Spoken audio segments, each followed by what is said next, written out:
Here we are. All right. It's Tuesday night. It's 9:30, and that means it's time to go behind the hedges. So here I am. I'm Mitch, and here with this guy over here, my co-host Matt, Mr. Ducati, and we're welcoming again our good pal Papa Gator himself. Yes, sir. Ethan from how are things down there in PCB? Man, living the dream. We're in our 2-week period of spring. You know how it is. If you're from South Georgia, so you get it.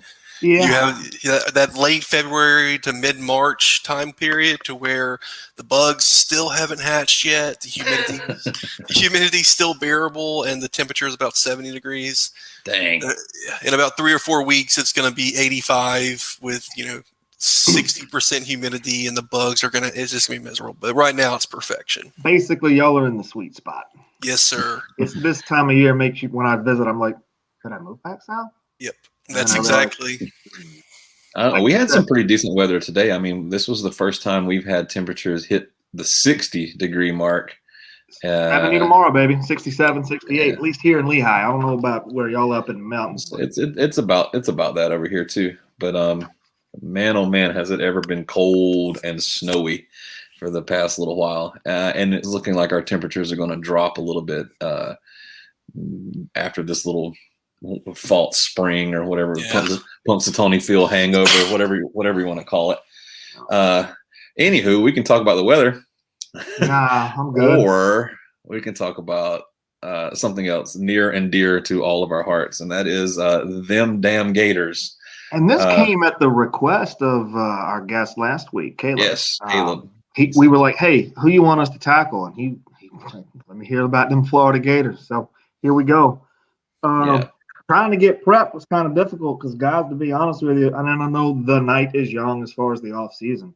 It's been kind of quiet. Unless your name is Les Miles. Or Rush Probst, for that matter. Rush Probst. Boy, those two need to get together and go bowling. We really should start calling anybody that works for LSU just Teflon Don, because, man, somehow their entire school is just full of scandals and cheating, and somehow it's been 2-3 years since we've had their coach on tape admitting to cheating. And he's still their coach, and nothing's happened. So I mean, it's farcical at this point. Not just scandals, but by literal crime.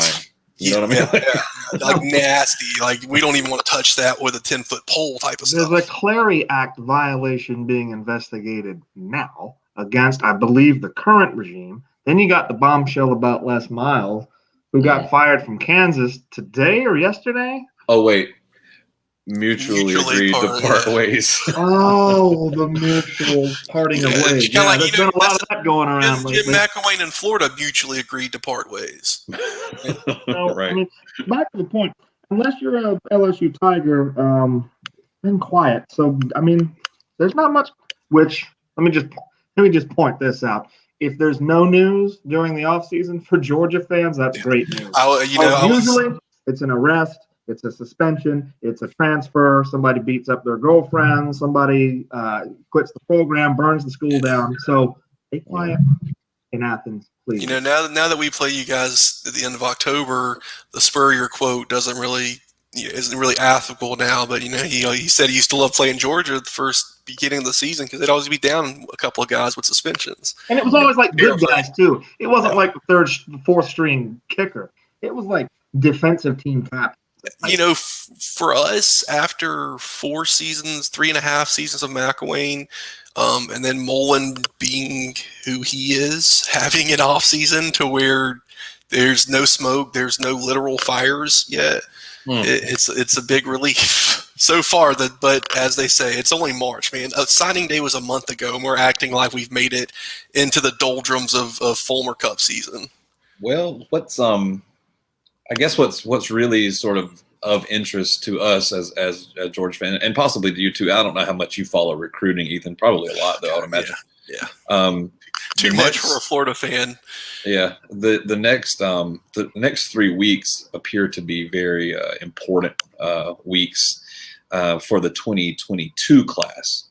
There's a lot of big names that are going to be making some announcements and whatever. We're sort of holding our breath for there's a running back and a tight end or something out there, whatever, that's kind of floating around. Maybe there's a defensive tackle too in the mix somewhere. Michael Williams and you're right. It's that guy from Jefferson. Pushed it back. Athlete. They were gonna. They talked this morning with his dad, and he went on Twitter or wherever the social media was, and he said he's going to put it off and go through the whole process. And there was another guy. I don't. His last name escapes me. Christian somebody. They were kind of tight. It happened the day after he pushed his back. So some of these, I think the visits I read are coming back in June or July. I believe some of these kids are thinking, you know what? Let me just enjoy this instead of committing now, because it's not like it was last year where we're not going anywhere. You need to kind of have your mind made up without actually going to the school. Yeah, to be honest with you, I have the 2022 class. Number one, we have no momentum with anybody. It's pretty unfortunate. So my interest in it is pretty low at the moment. We lost our biggest commit, Sam McCall, we didn't lose him to FSU. He decommitted, and then a month and a half, 2 months later, he's now committed to FSU. And he was a 5-star athlete, safety type of commit. So after that happened, I kind of had to take a step back from following recruiting for the past month or so, because we're not really in on anybody big right now. And pretty annoying, pretty frustrating. That's definitely the biggest gripe amongst our fans with Mullen, is just he's proven you can win with 3-4-star guys and sprinkle in the 5-star unicorn here or there. But you're never gonna dominate. You're never gonna meet the expectations of the Georgia, Florida, Alabama, FSU types of fan bases with 10-2 seasons. You're gonna have to go 12-0, 13-1 at some point, and it's hard to get over that hump. And we saw it against Bama. We put up a good fight. We had a good game against them. Welcome to the club. But we can't do it next year. You and I kind of messaged about it. Both the floor and the ceiling for expectation is 9 wins. And with our fan base the way it is, I've really soured on a lot of our fan. This is part of the reason why I've kind of had to just get my head out of recruiting, is because our fan base is just driving me crazy at the moment. And I just want to scream at people, y'all. We played 10 SEC teams last year. We had 2 bad losses. We beat Georgia. We would have stomped FSU. We would have stomped last year would have been an 11-win, 10-win season in a normal year. Probably 11 wins, honestly. But it was COVID year. Everybody was dealing with the same problems, and we won 8 games. And so you want to just scream at people, we had the number 1 passing attack in the country at Florida against all SEC teams. And you people are calling for Mullen's head? And I'm just like, I can't. There are other reasons to do that, and the production from that squad wasn't the reason for that. Sir, there's reasons to complain. This is the question that I always pose to people. There's a handful of coaches in this country that would improve any. You have Saban, Kirby, Jimbo, Dan Mullen, James Franklin. I'm sure I'm forgetting there's 5 to 10 coaches that you can give them any team, and they would do well. They would probably succeed. And the only way you're going to move up is to get another one of those coaches. Dabo Swinney is not coming to Florida. He's not coming to Georgia. If you have one of those coaches, which we're seeing Ryan Day and Dabo, Lincoln Riley, they're successful. They make the playoffs, and they look like they're positioned for success. Then you have that next batch, the Dan Mullen, the Kirby Smarts, who are at the top, but they need to take that next step. And you have if it's a pyramid and Saban's at the top, and then you got Dabo and Jimbo, the other national title winning coaches right underneath him. Don't forget about Mac Brown. Mac Brown. But and Les Miles. You have these guys that are trying to break through into that next level. And if you've managed to get one of those guys, FSU screwed it up by pushing Jimbo out the door. And you don't want to be the team who watches your top tier coach leave and go be successful somewhere else. And everybody's fan always wants the grass is greener on the other side. It took Dabo 6 years to win a title at Clemson. And how long did it take Saban? That's a different story. But 7-6 the first year at Bama. Yeah. 7-6 at Bama in their first year, he'd be fired now following Saban. People have short memories on how bad things can get with the wrong coach. I don't like that impatience and that all fan bases have had a degree of delusion through the years. I think now it's worse. Mm-hmm. And I blame Nick Saban for that because you watched a program do what they've done for 12 years now. Everybody wants that. You can't do that. Get the hell out of my get out of my garage. Yep. I don't like that, man. And I mean, honestly, Mark Richt was one of the last vestiges of that. Yeah. In fairness, he probably had about 3 to 4 more years at the end there. After 2012, that's when the contingency plan should have started kicking into place to, okay, we've gotten all the talent, we've scratched the surface, we're there, but we can't break through yet, and this guy's been here for 10 years. Maybe this isn't going to work out. And I think y'all kind of did what we did with Muschamp, to where you hung on 2 seasons too long. That's probably accurate. I mean, that the year, when was it that Bama beat Notre Dame for the championship? 2012.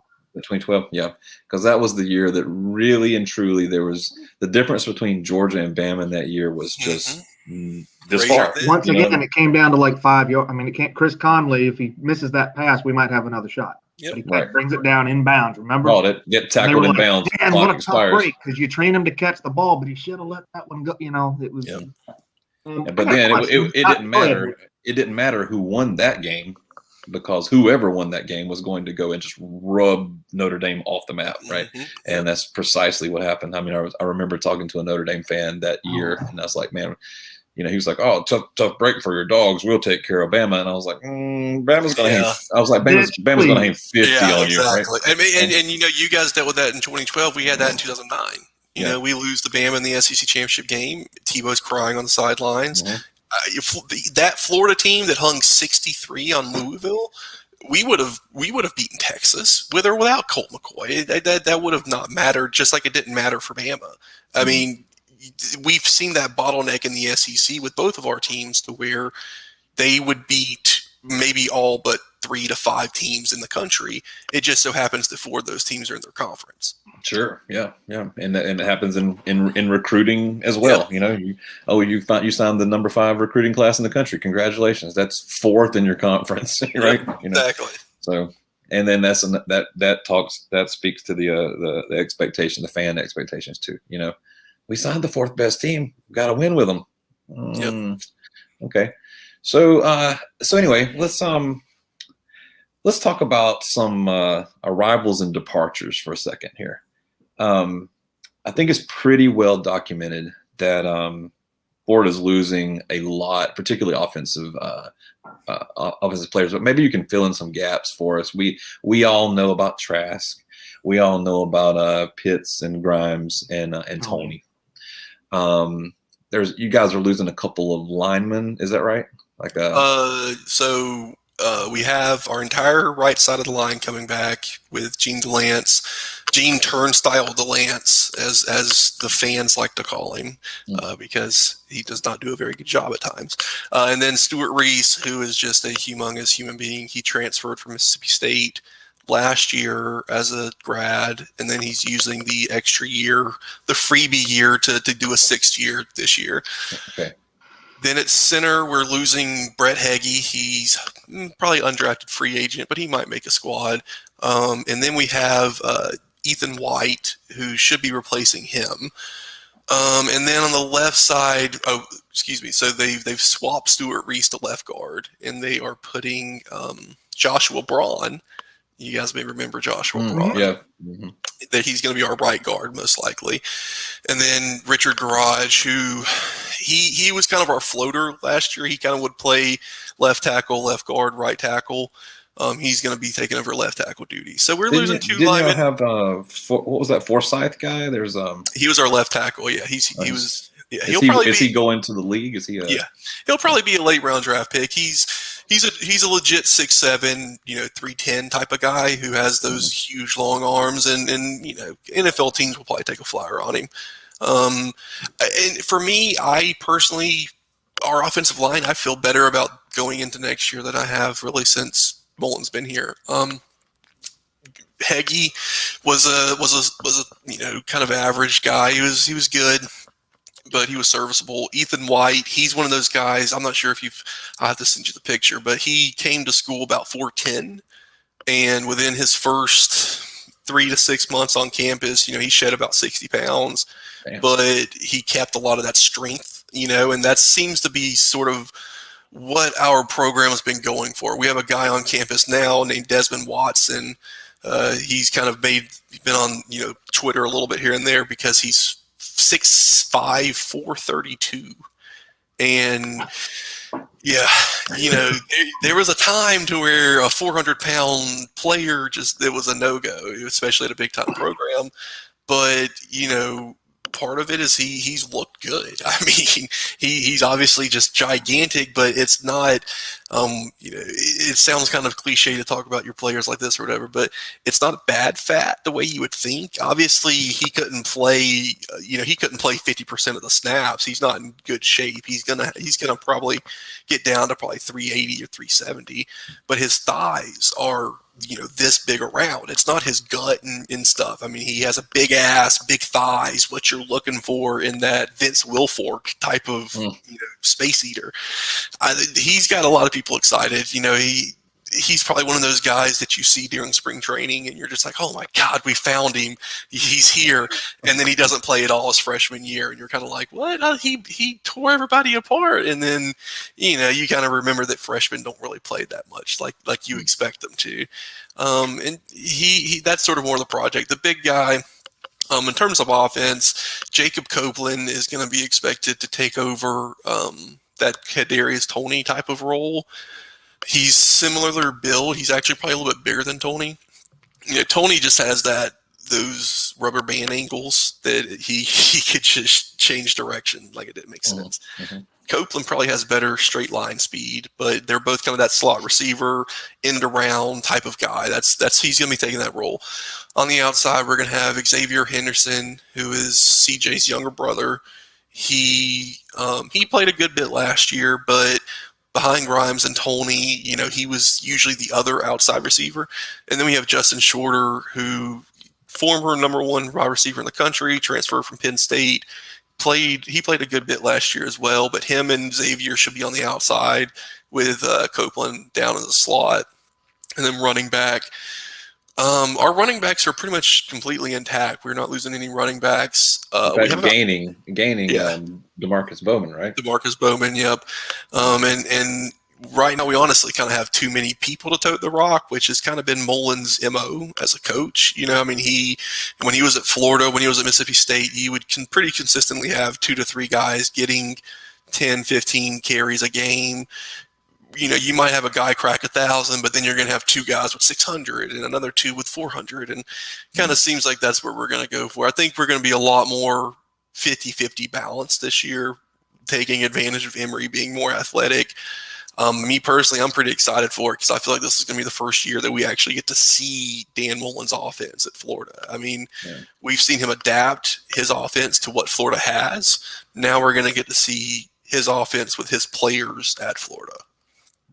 And don't forget, you won't miss Pitts, given that you're gonna be throwing the ball to Eric Gilbert, right?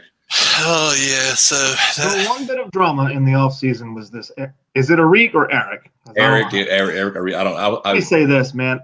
I say Eric, but I don't know him. None of us know him. Something is awry with this man-child. Awry with Eric. Something ain't right.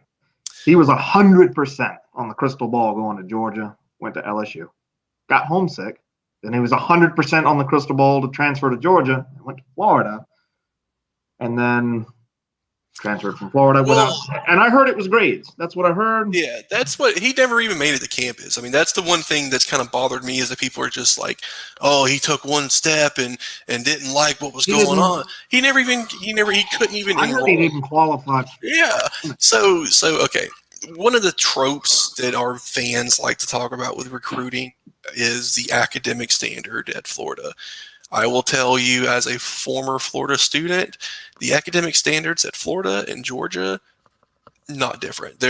Georgia is every bit as good of a school as Florida is. There, I said it. People that say otherwise are dumb. Florida, the thing that screws people with getting into Florida is Florida has a statistics requirement. Mitch, how many high school students do you know could take statistics courses? I don't think that we even offered a statistics course at Wait, hold on, back up, time out. I'm sorry. To get into Florida, as a transfer student, you have to be able to perform in the school, like statistics, the mathematical arena statistics, like the you class. have to have a credit. The class you credit. have to. So like when I went, I don't think LSU was offering statistics. Well, see, from what I've gathered, and again, I do not know. I do not know Eric Gilbert. I do not know his life. I hope nothing but the best for that young man. From what I heard, he just stopped going to class and just dipped out of LSU, and it didn't matter. Yeah, as somebody who pulled off a very similar strategy in my senior year, I can tell you the University of Florida does not like when you do that. And and luckily for me, I had plenty of other credits to balance out my grades. Eric Gilbert was a freshman. So if he took just nothing but straight Fs at LSU, didn't withdraw, didn't drop just bailed, no school's going to be able to take him like that. So I think Ole Miss is the candidate here. Anytime I hear about a kid who, can barely read, and it's just but I don't want Ole Miss to have Eric Gilbert. I mean, that's not good. That's not good news because I wasn't looking forward to having to deal with him as a Gator because the kid can ball. The kid's gonna help y'all. Let's just be honest. He can ball. Yeah, for sure. Yeah. I ain't trying to watch him up under lane cap. I don't want. I ain't. Let Saban deal with that shit. Yeah, for sure. The thing that drove me crazy were people acting like we lost him. And I'm like, y'all, we never had him. Like, he never even touched the football at the University of Florida. And our fans are just like, I can't believe we lost this guy. And it's like, we lost Kyle Pitts. We lost him to the NFL. We lost him in the LSU game. But we are not losing a kid who's never played for us. And I think that recruiting now with I'm not going to try and get on my old boomer, old man yelling at clouds thing here, but it's really not just the eccentricities of the players, but people following it. And I'm guilty of it myself. It's like, come on, man, these kids don't care. These kids, we got reports of people getting 60 grand here, 120 grand in McDonald's bags. You really think this kid gives two turds about what you're saying on Twitter? This guy's getting paid. Laramie Tunsil's mom worked for the University of Florida. Did y'all know that? I did not. And you know why he went to Ole Miss? Because they paid his mama's light bills. They didn't care who was paying her paycheck for the IRS. Yeah. Coach so-and-so was texting, hey, we need some help this month. Oh, go talk to them. They don't care about what people say or do on Twitter because they're getting paid and every school is doing it. Maybe Rush Probst isn't lying. No, Rush Probst was when Rush Probst name dropped. He told exactly who was doing what. In to any objective observer, it makes perfect sense. Everybody knows when they talk about building relationships with coaches. What do you think they're talking about? There's over the counter stuff and the big time guys, the big recruits, the big recruiting schools. People's pockets are getting lined, and I mean that's to say otherwise. You kind of just have to turn a blind eye and pretend. Yeah, or come up with the receipts. Probst is the last one to be saying it though, because he is currently under investigation for outright paying players at Valdosta High School, my alma mater. And we were excited but wary, and now we're just you can go on back where you came from, Bubba. Go back to the other family or paying players. I believe he was cashing checks for himself out of the Booster Club. He interfered with the Valdosta High School coaching search by discouraging colleagues that he knew from even interviewing, so that he would wind up being the last candidate. That's what the plaintiff. There was also that weirdness about his. All right, so when he left Colquitt County. It was because opioids. basically, yeah, it was like a what was it, category? He was giving his players Vicodins. Vicodin, right? Yeah, like, coach, my knee hurts, I can't play. Here you go. Here's some OxyContin, brother. Suck it up, come to practice. And so what is that, like a class 4 narcotic or whatever? And so they not only did they fire him, but they revoked his license from Professional Standards Commission. Right. Mm-hmm. So it wasn't just a legal thing. It was there was an ethical violation, which is sometimes like the death sentence as far as teaching is concerned. Oh, yeah, for sure. Yeah. So you get that license revoked, and it doesn't matter what happens in the courtroom. You're not going back in the classroom. Well, and so I told Matt, we were talking, he's like, man, what do you think about this Probst thing? I was like, I think he's done, cuz, and so we just sort of, sang taps and let him drift out to sea. And next thing you know, Professional Standards Commission has decided to reinstate his teaching license. And I was like, well, that's weird. And then Valdosta snatches him up. Okay, there's a lot. There's a lot of weirdness around all of that. So anywho, we could. I don't know if the schools are paying players. I don't mean to cut you off, Mitch, but here's what's suspect about his specific claims about Georgia. There are plenty of players who have come and gone under the Kirby Smart era that I would say maybe, but he named Nick Chubb, and I got news for you and everybody else. 2 things are certain.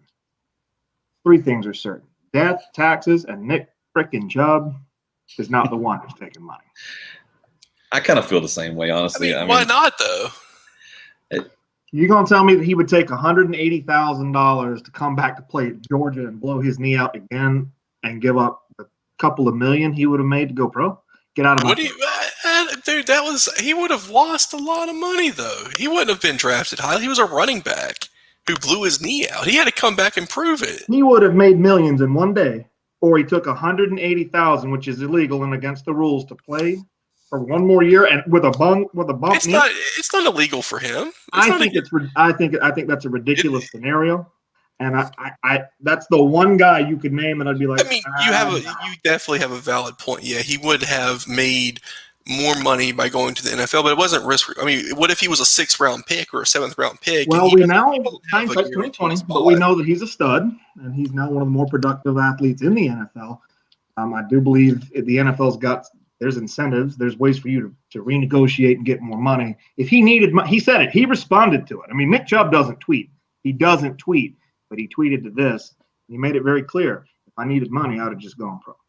I'm gonna leave it at that. If you got receipts, I'll entertain your position. But what about the Bama stuff?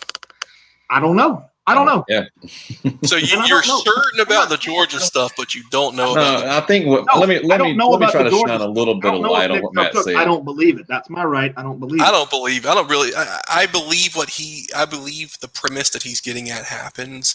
I also think that he was kind of blowing smoke by name dropping and saying those 2 specific programs. I mean, I am 100% certain that every program in the country that can go out and drop bags is going out and dropping bags. McDonald's bags.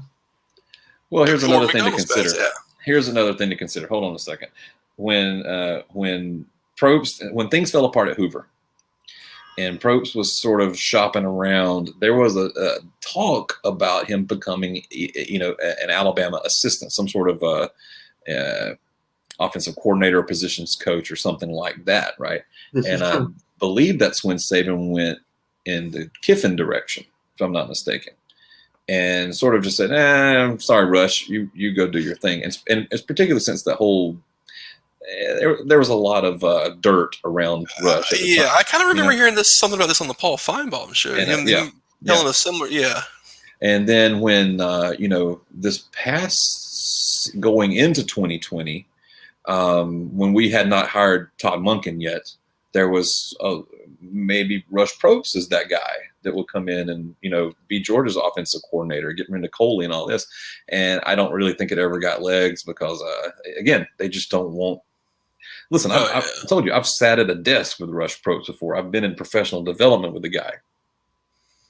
You're with him for 2 minutes. And, hey, coach, nice to meet you. My name is so-and-so. You know what I mean? And then 2 minutes later, you're like, nope. He's not the one. Let me ask you this. Is it possible that all these schools are dropping bags, like Ethan says? Absolutely.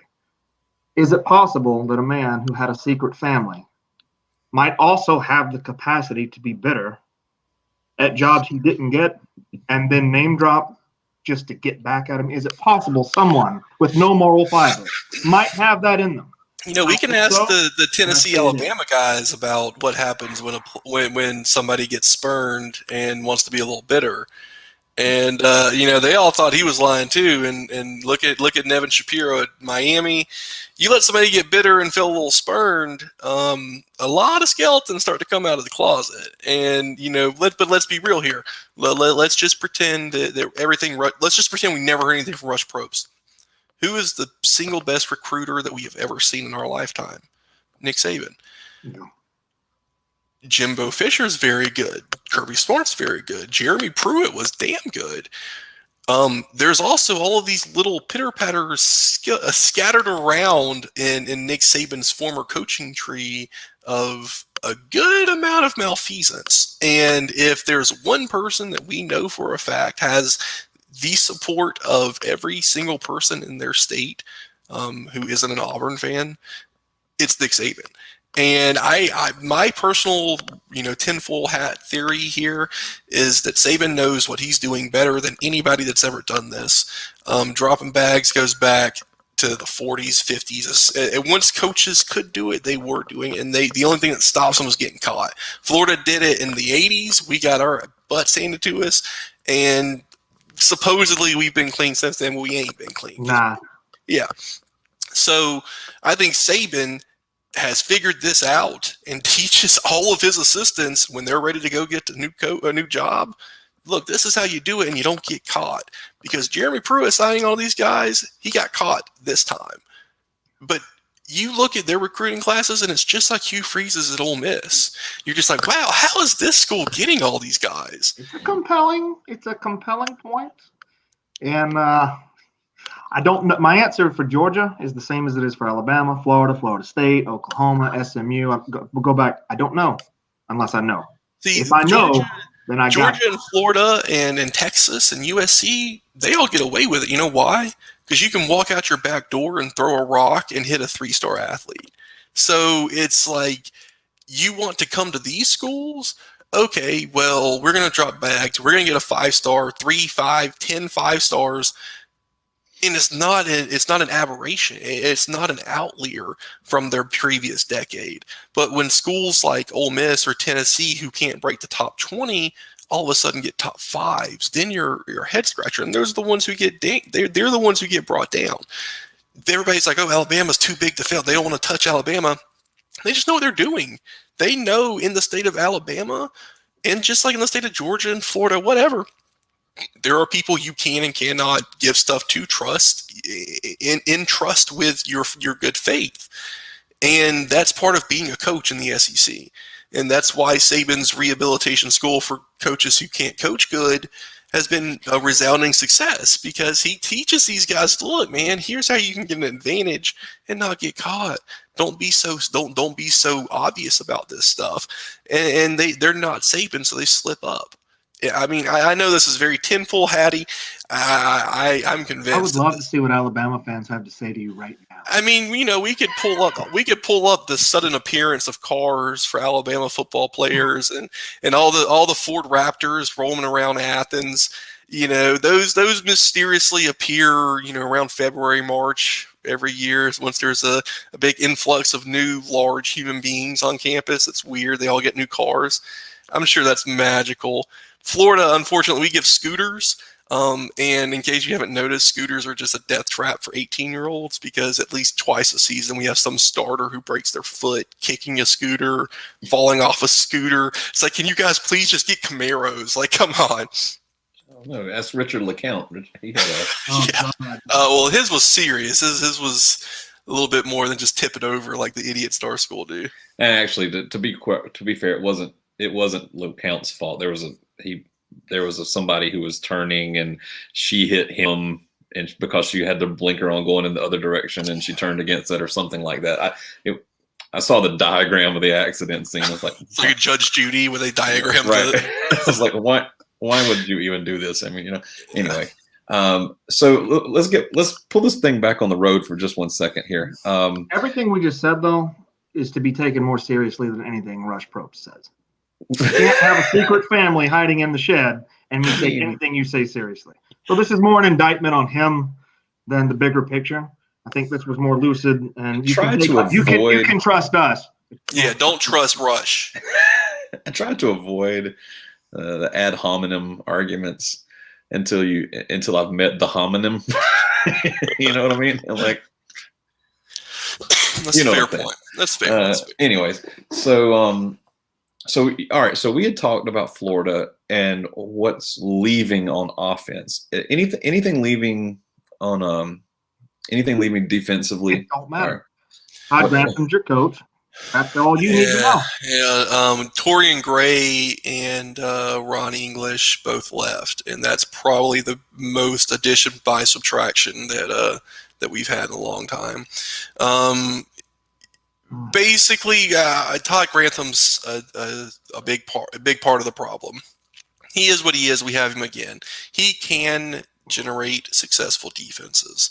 This is the full cycle of having Todd Grantham coach your defense, to where it's denial. I'm fully into acceptance now, to where I've convinced myself that Todd Grantham. Been here. You guys know. Welcome. I'm talking to the crowd here. Yeah. If we can get a 2018-2019 type of Todd Grantham defense this season, I think we kind of talked about our schedules. I won't say soft, but we have Alabama, LSU, Georgia. Those are our three games that are going to test us. Everything else on that schedule should be a W. The problem is that it's hard to, you guys know, South Carolina's up in the jaw. Missouri can get you, Yeah. I want to bring it up. I want to actually bring up the schedule here in just this. Should we just go ahead and pop it up here? I got it right here. Before you do that, let me ask you this. Was last year's Florida Gators, the 2020 Florida Gators, was that the best team that Dan Mullen has fielded while he's been there? Let me think. You mean since he's been at Florida? I'm not talking about. I would say 2019 was better. The better team. Okay. Yeah. Will this team coming up be better than even last year's team? Doubtful. Our defense will be better, but that's not saying much. Okay. But I mean, we had a top 5, top 10 offense in the country. We're losing a Heisman finalist. We're going to have a drop off. Florida's kind of hard to call. Like you said, most of those games on that schedule, I'm looking at it. So I'm calling BW. When you lose that, I look at the numbers earlier, the production you had, that offense you had, which was historic in some ways. Those guys are gone. I can't imagine not taking at least 2-3 steps back. So, everybody said the same thing about us going into last year, because we lost Van Jefferson, Freddie Swain, Tyree Cleveland. We lost our top 4 receivers. And we knew that squad never gelled with Trask like Pitts. You gotta check your facts on that one, man. They totally did. Like not my numbers, and my numbers say they did. You had like 4. Yeah, it was historic. 2019 did not produce like 2020. Absolutely. No. I'm not saying that they produced at the quantity of that. We had a much more balanced team in 2019. Though we actually ran the ball. We actually ran play action. Last year we just aired it out. And Kyle Pitts was on the 2019 team, but he hadn't developed the way he had last year. 2019, he was it's like a brownie when you stick the fork in and it's still a little gooey in the inside.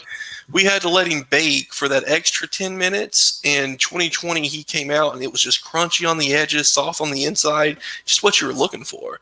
And, we're not replacing that. There's no replacing that, because he may be the most talented football player I've seen since Tebow. I mean, the dude, watching him play, when you watched him run a route, you're like, he's going to be open. I don't even have to look at this. He's going to be open. It's like when you see somebody trying to arm tackle Nick Chubb. This ain't going to work. Derrick Henry, it ain't going to work. Kyle Pitts was just open. It didn't matter who was on him, what the route was, how far he had to go. Kyle Trask, though, and I told you guys this when we did our Florida Georgia preview last year. Cal Trask had a tendency to throw some bad passes, and that got exposed in the Alabama and Oklahoma game when I think he threw 9 picks all season, and I think 6 of them were pick sixes. Like, I mean, can you imagine throwing 45 touchdowns? Really 51, because but you threw 6 of them to the wrong team. I mean, that's almost a pick six a game, or a pick six every other game. And it got lost in a lot of just the overwhelming statistical performance he had. But situationally, much like Todd Grantham, the overall statistics may look great, but situationally, you notice those things when you're watching every play. And I think that's something that this year's team coming up won't have to deal with, because Emory Jones, worst case scenario, 3rd and 4, you can run read option. Kyle Trask, 3rd and 4, and you try to run a hitch route and the corner jumps it, you got a pick six on your hands. And we're actually going to see that power zone read type of offense that Mullen and Urban run. Whereas last year it was just like Mullen was like, screw it, let's just draw some stuff up on the whiteboard, go 5 wide, and see what happens. Is this going to, like you said, it's doubtful that this team's going to outperform last year? Offensively, for sure, yeah. I mean, there's no way. Defense will be better? Yeah. Offensively, we will not outperform last year, but the defense will be better. Our team next year, this coming team, will be much more balanced, much more cohesive. Getting 500 passing yards in 2020 isn't what it was in 2000. And Kyle Trask's statistics were great. He had a great season. He's a great quarterback. I love the dude. They're inflated because we ran the ball 5 times a game. I mean, it literally was like air raid type of stuff.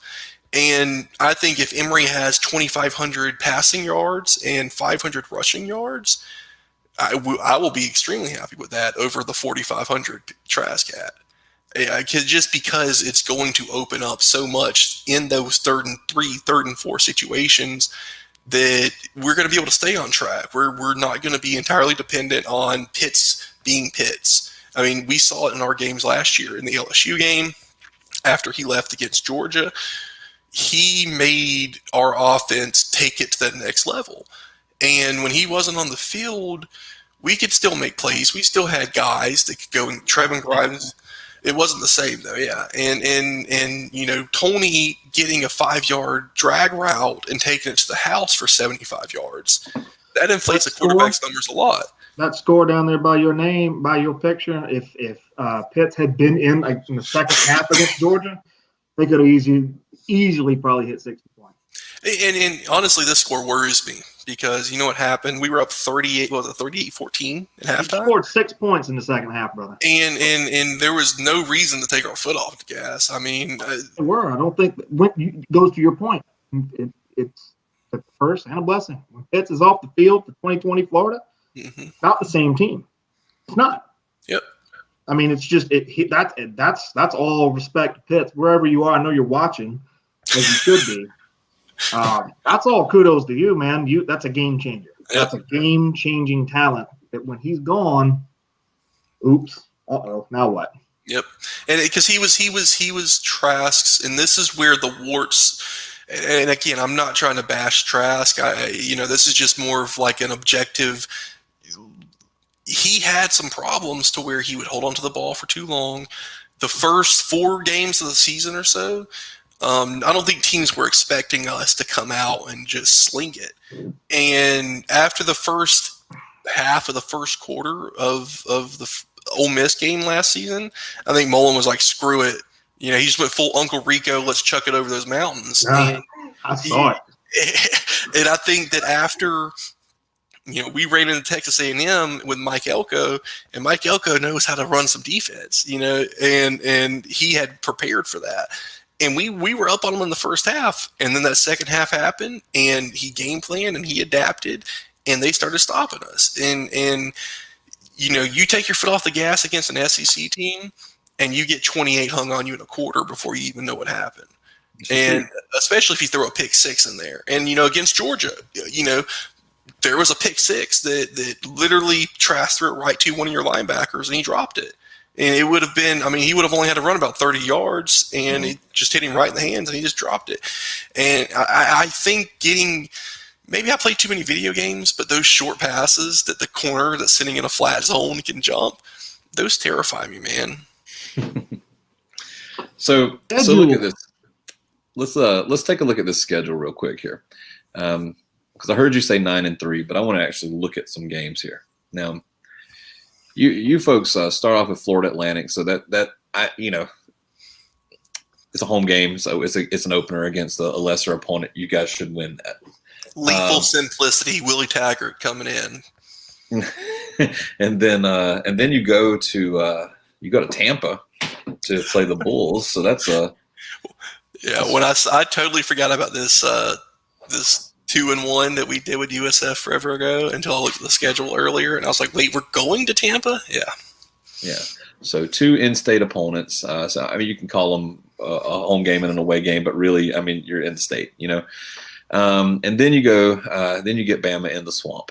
I think Bama will win that game, and I don't think that you're going to find many people who would disagree with me. But looking at the first 4 games, you guys are going through. You're getting 3 wins in those first 4.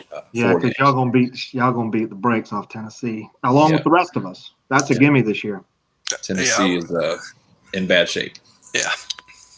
Now, there's something I want to ask you about, and I'll go ahead and go ahead and throw Vanderbilt in there too, because they're on the screen right now. But I want to say something about not specifically Kentucky, but I want to say something about Kentucky and where are they? Missouri. Yeah, they're down here. I have something to say about that too. All right, so look at here. You got 1, 2, 3, Alabama, and then 1, 2, 3. So the 5th game out of your first 6. And let's scroll down here and look at the back half or whatever. And then the 5th game out of your second 6 are against some interesting teams. And that's Kentucky and Missouri. So here's the deal. We've made much about this. We think that the East there's 3 distinct tiers. And I think that Georgia and Florida in that top tier, and South Carolina, Tennessee, and Vanderbilt, the coaching change schools, are down in that bottom tier. And that leaves Missouri and Kentucky in that middle tier. And both of those schools they're similar in a lot of ways. They're stylistically very different, but similar in that they're surprisingly well coached. They have a decent amount of talent sometimes, and particularly in important places, and they don't usually beat themselves.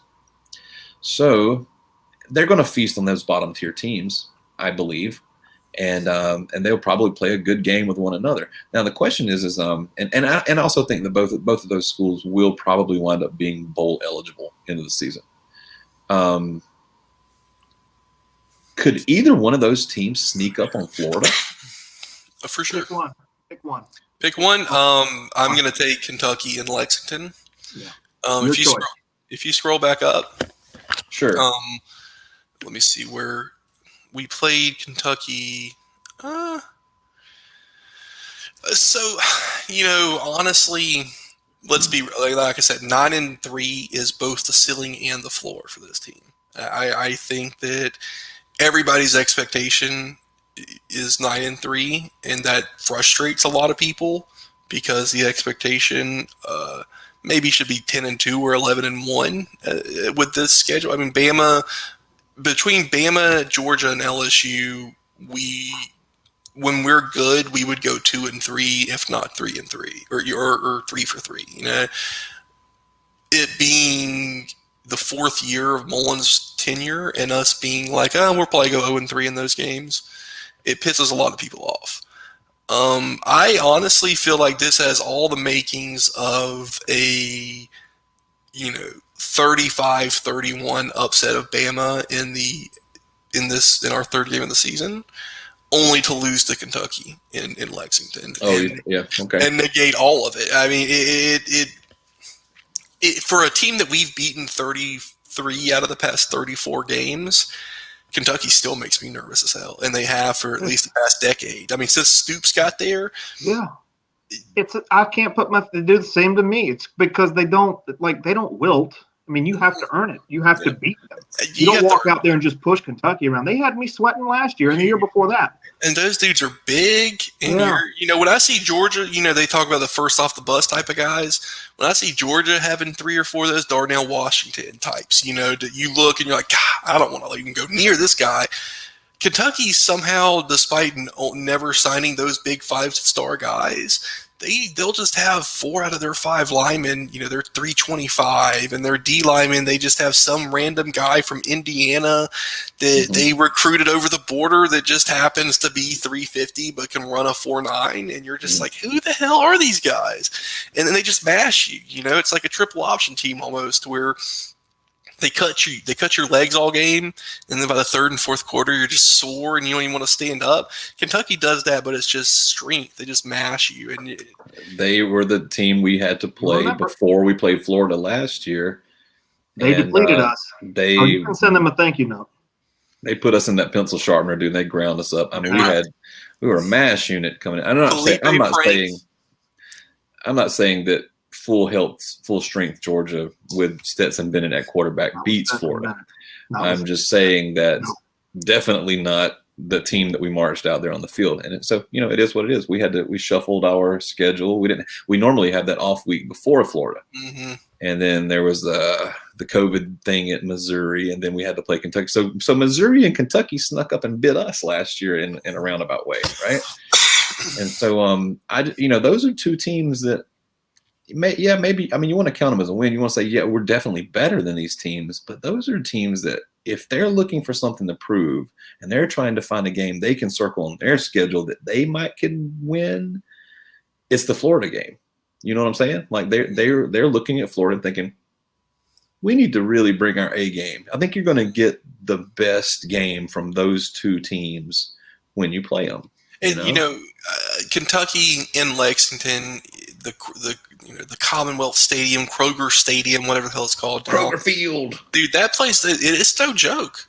I mean, it's we don't get to play each other at home, so I don't know really what Georgia home games are like. But, dude, Kentucky's got one of those stadiums that's like, not very big, but it just rocks, and they just rock the whole game, unless Kentucky's bad, in a big night game against Florida or Georgia or something. They'll just be in there rocking. Yeah.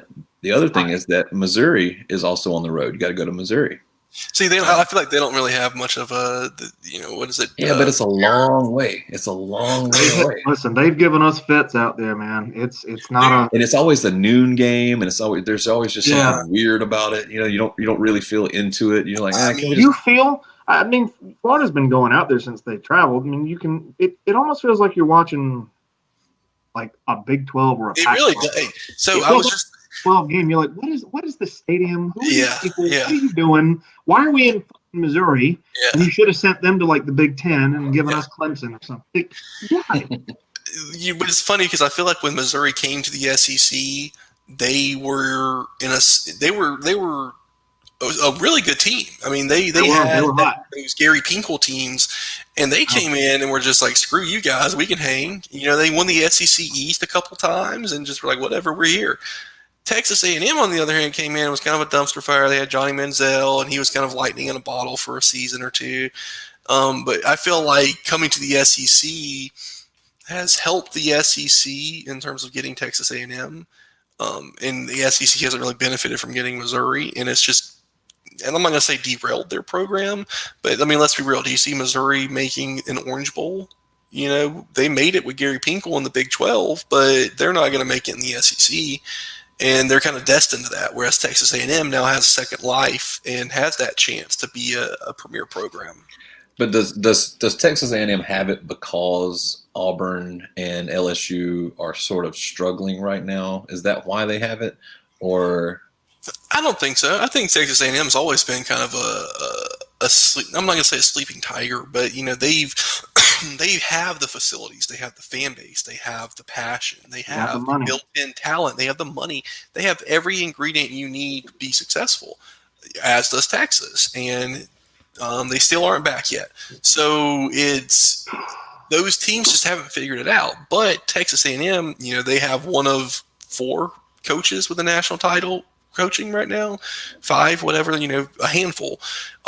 Jimbo knows what he's doing. And as a Florida fan who used to work with 90% FSU fans, I can tell you FSU's administration, FSU's fan base, FSU's culture made Jimbo want to leave.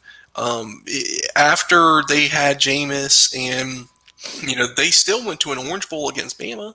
They still went and when they opened their seat, Bama did to FSU what they did to Florida in 2009 and Georgia in 2012, to where they put you in a mixing bowl and sucked all of your life force out of your program. And you have to find a way to get it back. And the only way to do that, beat Saban. And nobody's figured it out yet, except for Little. You first. I ain't got nothing for him. Hey, man, at least we don't have that former Saban assistant thing going for us. We have the other good branch of coaching tree from Urban. Yeah, how do you feel about Urban, real quick? Man, him hiring the Iowa coach was the dumbest thing. I like her. Okay. Save this down. Do you like Urban Meyer or not? Yes. Even though he shit down your throat. Yeah. I like him like well, then you're a shit eater. Moving on. Louisiana State University. Ethan, are you going to beat LSU this year? Hopefully. Wait a minute. Back Doubtful. up. Hold on. Now, when I was asking you before, do you think Florida would be better this year than last year? You said not likely. Okay, fair. I agree. We're in agreement. LSU was a dumpster fire last year. LSU's going to be significantly better this year. There's a cloud over them. With all the distraction, you think they will take steps forward? I do. Oh, for sure, yeah. Okay. Rohan, the guest we had who played for Arkansas, basically said that they're going to be hungry, if I can quote. Mm-hmm. How do you feel about going to Death Valley against that then? I am like 9-3 is going to happen one way or another. And it might be an upset. I feel most confident that LSU beats us in Baton Rouge. I think we have a better chance against Georgia and against Bama at home than we do against Georgia or LSU in Death Valley. He got gun shy. He's gun shy now. I don't know. I don't know about that. All the distractions, all that ain't got. Other than the Odell stuff, which was a slap on the wrist compared to what's about to happen. There's a reason why they swept it under the rug at LSU, and it's because they give a lot of shits about their football team. And Ed Orgeron won a national title 2 years ago. They haven't forgotten it, and they're returning 90% of their team. Like that team is going to be nasty next year. They lost all of their players this past season and still went 5-5. I don't think Ed Orgeron is like the dude. I don't think he's like. I think he's a head coach that you could sweep him out and replace him with about 25 other guys, and he could do what he did. Joe Brady won him a national title. In other words, it's the bricks in LSU. Mitch and I have talked about this. LSU is always that team. You don't want them to wake up. You want them to stay asleep. You don't want a woke LSU, because a woke LSU has got like 3 deep. Every one of them's going to the NFL, and if they're coached right, you can't do nothing with them. A woke LSU that keeps all the Louisiana kids, all the New Orleans kids, gets those Houston kids, those Mobile kids. It's like Miami. That's a great comparison. Let them sleep. Yeah, for sure. Sleeping Tigers, yes. Jacksonville. I think I feel good about this game. It might be a different conversation come the beginning of October. But based off of what you guys are bringing back and what I think our team is going to look like next year, I think that I like our chances in this game. I feel better. I think we're gonna win, and this year it's going to be convincing. I really do. We were depleted on one side of the ball and had a hobbit trying to play quarterback on the other side. Yeah, you bring Stetson Bennett up, but again, that's all that really needs to be brought up. That's not an excuse. Yeah. Now, if you're going to give Dan Mullen a pass for saying that the 2020 Gators didn't show up at Oklahoma because they weren't there, then you're going to give me a pass for Stetson Bennett. A walk-on against Kyle Trask is not a fair fight. It's not a fair fight. That's a good conversation and everything, but how many snaps did he take at safety? How many wheel routes did JT Daniels or Stetson Bennett cover in that game? Because that's really what cost y'all that. Because y'all still scored 28 and could have scored more. It's not letting us score 44 points was really what y'all lost y'all that game. When you're losing your leaders, all of the leaders on your defense, that tends to happen. Oh. Plus, Stetson Bennett left 21 points on the field, and 21 points exactly would have been enough to win the game. Could JT have made the throws? Maybe. Yeah, there were some wide open guys in that, and that's why. But that's part of what gives me confidence about next season is that our safeties and corners were just garbage, and I don't see you don't go from consistently having top 10, top 20 pass defenses to having top 120 top pass defenses. That's the outlier, not the rule. And based off of who we've brought in, based off of the changes that we've made, I feel confident that our defense will be much improved next year. Okay. And that's why. That. But that's not saying much because I said 1,000 times your defense was borderline trash, and Todd Grantham's not the guy. You're not going to have those guys running those wheel routes next year. It's not going to be the same squad. It's not going to be the same. Malik Davis and Damian Pierce and DeMarcus Bowman and Lindsay Lingard, the running back room is completely intact. The running back room at Florida right now. Who runs wheel routes, man? Those were the guys catching the wheel. Malik Davis had 100 yards receiving. He's going to be back. Are you going to run the ball at all this year? We don't need to if we can hit wheel routes for 70 yards. All game long, you're going to hit wheel routes. We did last year. That's what you're telling me. We did last year. Well, that won us the game last year. You just gave us the blueprint. Thank you very much. I'll get this to Kirby and Dan Lanning right away. I mean, you would think he would, with his, if he spent half of his time when he was getting that bowl cut looking at an iPad with the previous 6 games on it, he would have known the wheel route was coming. How are you going to cover our? What about our guys? How are you going to cover our receivers? How are you going to cover? I mean, what are you going to do? How are you going to slow down our run game and JT Christ and we got Mitch? Mitch, how many we got? You put a lot of faith in the guy that couldn't beat out Keaton Slovis. Oh yeah, but he sure could win games at Georgia. He's undefeated as we speak. What was that schedule? Let me look at the back end of that schedule after y'all lost to the good teams on your schedule. He was winning games. I will say you guys did accomplish one thing that Georgia has never been able to accomplish. I'm going to give you some props right now. You were able to secure a loss to Oklahoma on national television in a bowl game, something Georgia was unable to do. With a Heisman candidate in a historic Oh my God, this is not. Yeah. I mean, until you guys are relevant in this stadium, until you have a national title or a winner in my lifetime, then I'll listen and give you credence to the bullshit you're saying. I did it for you. I mean, you see the numbers, we got too much coming back, and everything you got that you feel like is a blessing for your team. If you name them, I'll name 2 more to spot you for Georgia. We're gonna have too much if we stay healthy. You guys get banged up. That's always been the case with Georgia, and somehow you guys have won like 10 games in 30 years against us. You guys are good now. Most of those 10 games have been in this last decade, so if you really want to break it down, I mean, this is more of a rivalry in this decade than it has been. I mean, honestly, up until 2012, I didn't really give 2 shits about Georgia because we beat y'all every year. And you shouldn't. In the 90s, I think we scored 1. In the 2000s, I think we scored 2. But in the 80s, we owned you, and now it's 5 and we're 6 and 5 or 5 and 6, depending on where you cut off the years. So it's actually a rivalry. Yeah. I mean, honestly, LSU was like that too. LSU in the 90s was very one-sided for us. And then all of a sudden, the team that we randomly got placed with that hadn't been relevant since the 50s or 60s decided, hey, let's hire Nick Saban and see what happens. And now we get LSU every year.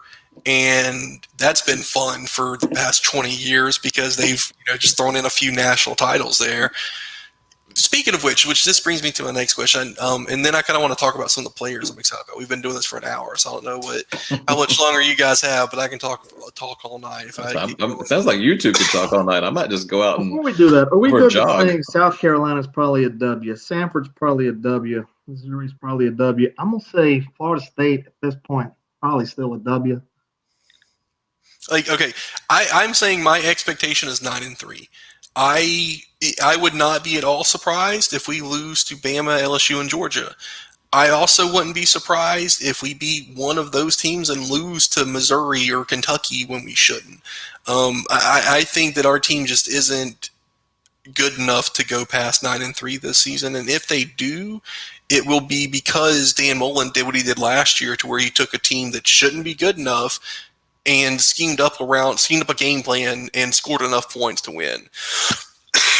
Like you said. Let me clarify something, Ethan. You said your three biggest question marks on the schedule are Bama, Georgia, and LSU, right? Mm-hmm. But to you, the most likely loss would be to LSU. Mm-hmm. Okay. Yep. Okay. Maybe I'm being a little bit more realistic with my expectations. After I'm still not convinced of. I haven't been convinced of Florida being a top tier team since Urban left. When we played Michigan a couple years ago in the Orange Bowl or whatever, that team, I felt like we were going to go in and work Michigan, and we did. But really, aside from that, I told Ashley 2 weeks before the LSU game, I don't feel good about this. And he's just like, what are you talking about? They suck. They're ass. We're going to blow them out. And I'm like, dude, LSU at night, even in the swamp, you don't want to mess with LSU. And we should have won that game, but LSU always does that. LSU has those dudes that can make a play. They had Elias Ricks, and he made a play and returned a pick six. I mean, Urban Meyer on his show before he took the Jags. That what is that kick? That show he was on. You know what I'm talking about? Yeah. They were asking him questions about his SEC tenure. And what was the team that you were like, ugh? He said LSU. And I'm going to quote, but it's also kind of a paraphrase. He's like, it was at LSU, no question. He's like, as soon as they got off the bus, my coaching staff, we would say, how the hell are we going to block that guy? How are we going to cover that guy? Like, just looking at him, like the size and the way they move. He was like, they're scary when they get off the bus. We're all scary when we get off the bus. We're all Power 5 Division I SEC teams. He was like, LSU, like they've still got like the mutants. They've still got like the guys with superpowers. That was one of McElwain's demises, is just to kind of come, his strength and conditioning program was non-existent. And we had Chauncey Gardner-Johnson and a few of our other big-time players during this time. They were actually going to a private gym, paying monthly fees to be coached by Tim Montgomery. He was a track star. I forget what his name was, something Montgomery. And rather than have a strength and conditioning coach at Florida. And that's one thing that Dan Mullen's really changed. And you guys have always had it since Kirby's been there. Saban's had it with Cochran. Those dudes are big. And you see them change their bodies to where when they're on the field, they're not breaking down, they're not tired, and they actually seem like they're the same size. I can tell you from personal experience, when McElwain was there, Martez Ivey, number 2 player in the country, 6'5", 320, he could not match up against a defensive end that was 260 because his strength and conditioning was just non-existent. And physically, you could see the difference from TV watching games when you would play Georgia or Alabama or LSU, Kentucky. They would dwarf our players, and you're just like, how the hell does this happen? And it literally was it was just garbage, for lack of a better term. But LSU, I hate playing LSU, but that reminds me.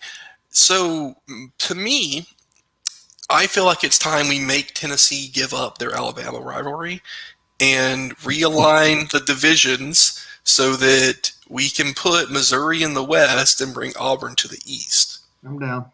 The only down with that for a decade. Me too. And the only thing standing in its way is because then Alabama and Auburn would have to be cross-division rivals, and Tennessee would have to give theirs up and find somebody else. But Tennessee, they don't want to give that up. But how far away are we from Tennessee being relevant in that rivalry? 10 years? Way longer. Way longer. This is like Kentucky and Florida. Did you say Tennessee, and then did you say relevance in the same sentence? Exactly. It seems like such a far off idea now. Because you have to. Okay, I feel like both of us. I really wish both of our fan bases could just hold on a little bit longer, because once Saban retires, it's going to be an absolute shit show. I think that's going to finally break the stranglehold that we've had, or Alabama's had, because I don't give a shit who they bring in. He is not going to replace Saban. And their fan base is going to go through what happened with FSU and Florida when Urban left, and they get heaped with these expectations. And there's no possible way to follow in Saban. Saban's done something that even the other greatest of all time coaches has never done. But Alabama fans, have they ever been known for being rational? I mean, they're going to expect Dabo Swinney on a $25 million a year contract, and if they don't get him, they're going to be pissed from the jump. They'll get him. You think? Well, I get the guy's passed away, but one of my close friends was in. Let's just say he was a roommate with Chip Swinney in a special house, and I'll leave it at that. And Chip said, "Yeah, when that call comes, we're going home." Like that's back channel, and this was in 2017. And they'll blow smoke and run circles and spin it any way they want. When Saban steps down, assuming Dabo continues to have the success he's having, they're going home. That's a quote from his brother. Chip Swinney's his brother. That's really the only place Dabo could go is Clemson or Alabama. So I wouldn't be surprised, but it's all about timing as well. I mean, is Dabo going to be willing to pony up $30-40 million just to go back home? Is Alabama going to want to pony? Because Alabama going to want to? Yeah. But after a certain, they're still a public institution, man. After a certain point, and I get it's Bama and they have God's money, and Georgia does too. You say dropping bags earlier. There's a big difference between $60,000 and $60 million. Baby. No, there's not. Not at this level. Not for what you just said. You hit the nail. But one's under the table and one's in front of God and Jesus and everybody. They're irrational. Alabama, the Gumps are irrational. You were trying to analyze this as a sane person. Yeah, that's probably where the breakdown's at. Down, and Dabo Swinney's over here, and that's the only choice? Yes. What if it's Kirby? Does it? Do you think Kirby would go back to Alabama? What if they offer him double money? All right, I'm gonna play. I'm gonna give you a rub here. Why would you go for Kirby? He's in that group of coaches I was talking about earlier. No, he hasn't gotten over the hump. I think to get the Alabama job on the application, it's going to be, have you gotten over the hump? You have to check yes. If you don't check yes. Look at that list, dude. Who you got? Swinney, you got Orgeron, you got Jimbo, and Mac. It'll be Swinney. You watch. You got Les Miles too. Well, he's not. They mutually parted ways. I'm just saying, he's out there. Now that would be a wild card, right? What if that's the job that Billy Napier finally leaves for? After all these Kansas or no, Alabama. What if somehow Billy Napier simultaneously manages to stay at Louisiana for another 3 or 4 seasons, and Alabama pulls the wild card and says, "Nah, we're not paying for Swinney. We're going to go Billy Napier." The whole state of Alabama would be on fire. Yeah. Well, listen, is any of this cluster F going to hurt any of our feelings? I hope it gets as messy as possible. Dude, I hope Alabama runs red with mud. After the past 12 years, nothing Alabama can do will hurt my feelings more than what they did to my baby Tebow. Y'all.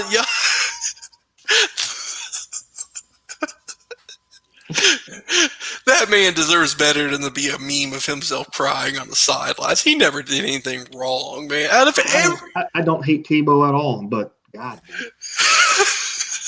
man, they cry on the sideline. Look, I know it hurt. I think what was that? Was that 2008? That was 8. That was 08, right? 2009.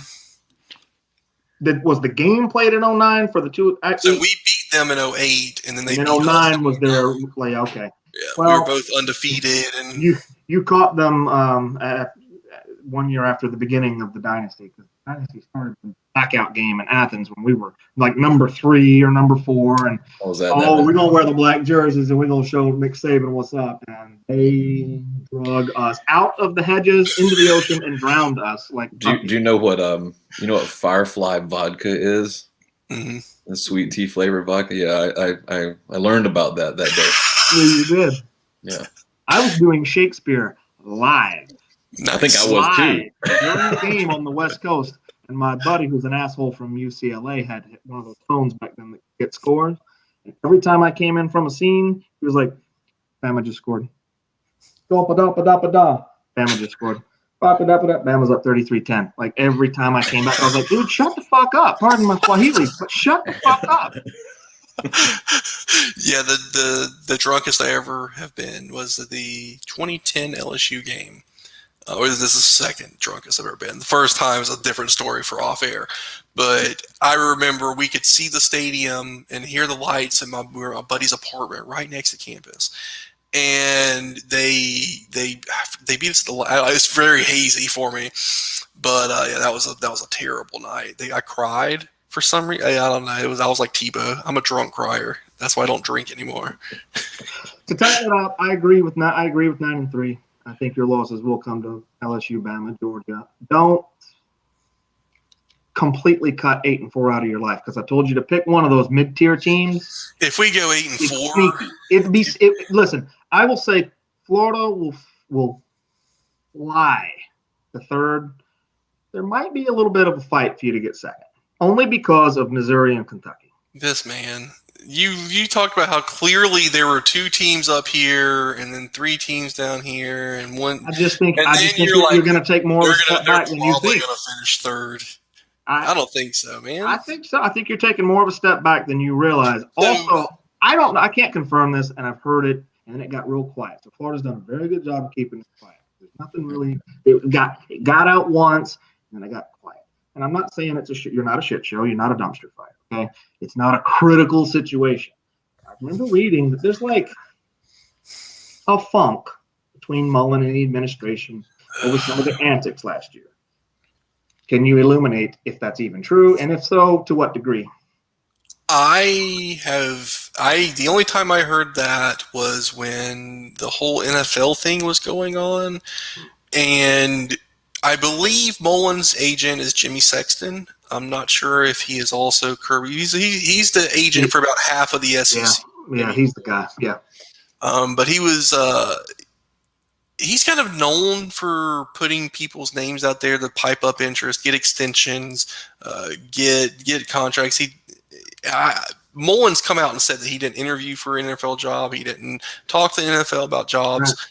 Right. I think during that time period that was the coping mechanism for a lot of people was, Mullen and the administration don't get along.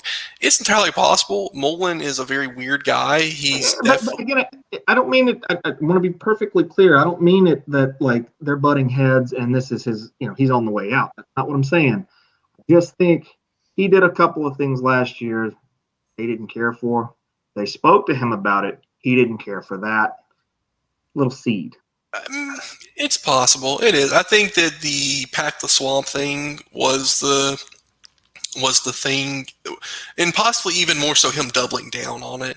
That was the only smoke that I saw throughout the season. All the other stuff, the LSU thing, the Oklahoma stuff, other than the Pack the Swamp thing, that was the only time I heard Scott Strickland have to come out and make a statement about what Dan Mullen said. Of course, as you know, listeners, none of us, these 3 gentlemen on this show, will ever hear everything that's said. It's just little tidbits that we pick, basically from the internet. I don't know what else to tell you. That's where we get our information. Yeah, same. I mean, but as far as I'm concerned, as long as Scott Strickland's not making statements about stuff, I personally think Scott Strickland's one of the 5 or 10 best ADs in the country. I think he did a great job at Mississippi State. I think that he's doing a great job at Florida. And I think that he has always been forthcoming with this kind of stuff. And he's one to be in front of a mic. He's one to put out statements. And the only time he had to do that was after the Pack the Swamp thing. So that could have grated people. I could definitely see that rubbing people in the administration the wrong way. He's also apologized for it. He's come out and hopefully rectified that wrong. But yeah, there might have been a seed planted in that moment to where you're fine. The world's going through insanity, and you're the public face of this university. And right now, we need you to just shut the hell up. And he didn't do it. And that any boss is going to be pissed with their employee.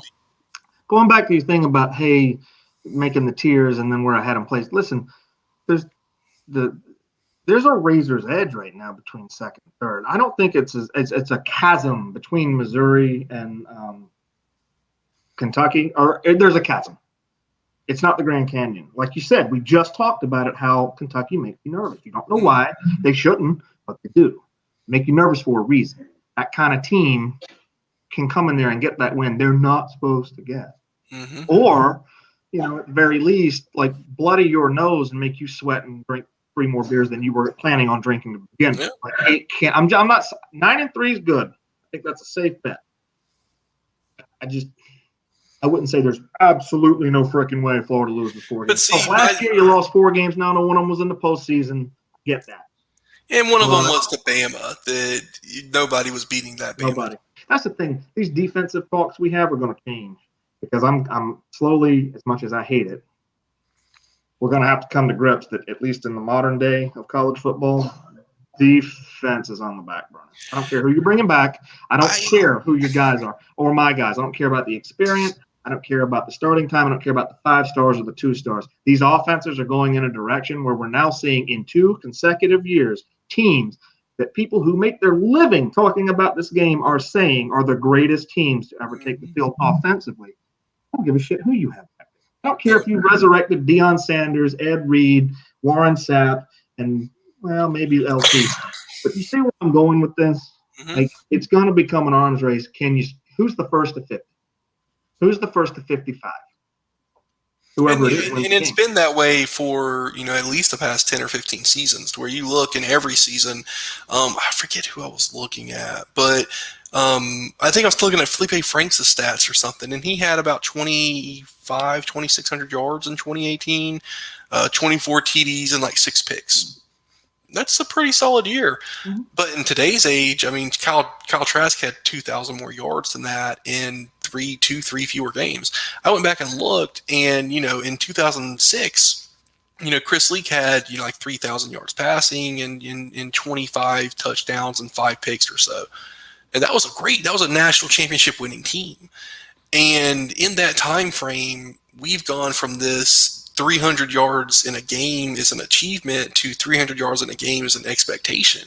Mm-hmm. And if you can't get that, then you're going to have a bad time, especially against the good teams. And I love it. I mean, offensive football is much more exciting than 17-14, but I like you said, LT, one thing that made LT work, he had Bill Parcells and Bill Belichick. I mean, when you have a defensive, I think given 2 weeks to game plan, I think defenses can still shut down offenses. But you're not going to hold them to 7 points. You're not going to hold those LSU or Bama. Depends on who you're talking about, right? You're not going to shut down. You're not going to shut down last year Bama. You're not going to shut down Joe Burrow in that year. But you mitigate. I think that defenses is just so hard, and this is what I was going to say, is not having spring training, not having fall camp, or not having summer, not having the routine and the things that you need. It impacts defense so much more than offense, because offense, where you're going every play. Defense, you have to guess and hope that the defense that you called is going to cover what they're going to call. And when you're missing 15 practices plus 3 to 6 months of film, of coaching, of working with your team, you get the defenses out there, and all across the country, every team's defense was significantly worse than the previous year. Maybe Cincinnati, Notre Dame, they had some good defenses, but if they got exposed to a real offense, they got trashed. And, I think that's a symptom that we're going to see come back to the norm this season, to where everybody's offense was inflated this year because the defenses across the board just weren't cohesive and on the same page. And I would be surprised if we see Florida or Georgia giving up 25 to 30 points a game next season. I don't see that being realistic, even though offenses have gotten better. When you get those cupcake games back, when you don't have to go up against possibly the greatest team of all time, those numbers are going to come back down, I feel. That's a good point for Alabama. How do you explain LSU the year before? Joe Brady. They brought a They just system that lightning kids in a could bottle. hang with. Joe Brady brought Sean Payton's offensive ideas Which could to the college game for one season. So defenses didn't have a chance they didn't have years of film to go back and watch like they would with Steve Emsinger. They don't have that opportunity. And Joe Brady, being a disciple of Sean Payton, of being an offensive guru, it didn't matter. Joe Burrow was smart enough. He was experienced enough. He knew Steve Emsinger's offense. Joe Brady and the passing game coordinator. Brian Johnson was the same thing for us. I mean, maybe not to the same extent, but he was our passing game quarterbacks coach guy. And you see when you inject that new mindset, that new mentality, that fresh blood, it can be a flash in a pan, and it can create those offenses because offenses are much easier to pick up than defenses. I mean, you have structure and you have a finite number of possibilities because you know what's going to happen. Whereas on defense, the offense can throw whatever they want to at you and catch you out of position once, and it's 6. Don't forget that the year that Burrow, the LSU national championship, it's very senior heavy team, a very experienced roster. It's not like they just did. What's that? We answered that question. So I mean, it was the iron was hot. Mm-hmm. You know what I'm saying? And so you had the right quarterback with the right supporting cast and the right guys calling the plays. I mean, look at Justin Jefferson. He was their number 2 receiver behind Jamar Chase, and he was a first-round pick in 120 catches in the NFL. And Jamar Chase didn't even play this year, and he's going to be a top 10 pick. I mean, Jamar Chase hasn't suited up in 18 months almost, or about that, almost 2 years almost. And it's just been – he's still going to be a top 10 pick because he's that good. Former Florida commit, by the way. Florida and TCU commit Jamar Chase. So darn it. Anyway, hey boys, listen. It's we're going on about an hour and a half here. So I'm going to wrap it up. Record? Is this a new record? It's good. Let's be close to one. I'll double check that. Now we're gonna have to just sit around and make it hour 30 because I ain't giving Florida the record. Our next show, we'll talk about. We're gonna be talking about Barbie dolls and kid stuff. All right. Well, before we call it, let me give you a couple names, and then we'll wrap it.